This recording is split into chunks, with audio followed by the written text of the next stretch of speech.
My Puppy Adventure by Kate Vosburgh.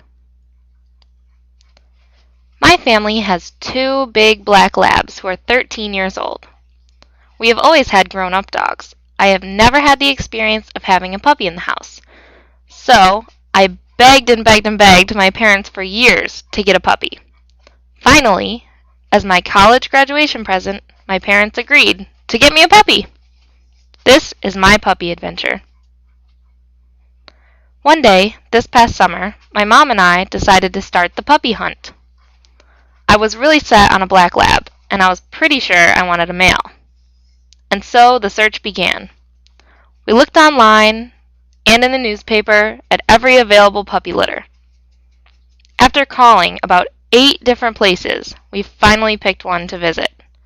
The man on the phone was very stern, and that gave us the impression that he would be knowledgeable.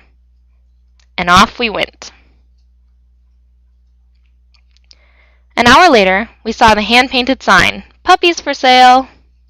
As we pulled into the driveway and put the car in park, we looked around. It was an interesting sight, to say the least. First, there were chickens everywhere. Then, we noticed a huge pig roaming around the yard, free. When we got out, we noticed a stagnant pool of ooze and gook next to the driveway.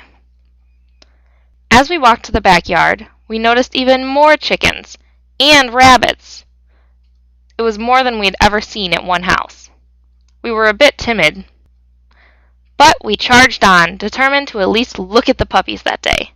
So we knocked, and knocked, and stood for about 10 minutes. Then we walked back to the car and drove away. I was really disappointed. That night, I went to the Whitney Point County Fair to watch the tractor pulls. Yes, I'm very country. Anyway, my friend and I went to get a drink and walked right by a stand advertising a local kennel, and they had black lab puppies. We visited their booth about 5 times that night because my friend really wanted one. However, they only had 5 females left, and I was set on a male. After a long night where I insisted I was not going to get one because everyone was pressuring me and it was so dark that I wouldn't even be able to see the puppies, my friends finally convinced me to go back in the morning. The next day, I spent the entire drive convinced I was not going to get a puppy because I wanted a male. I decided I was only going to get one if it was absolutely perfect, and I doubted that would happen. My friend and I took out all 5 puppies, 2 at a time, to play with them. She loved one that kept bashing its head on everything because when she put it back, it kept reaching back up to her. I liked them, but I wasn't convinced. Then, I took out the very last puppy.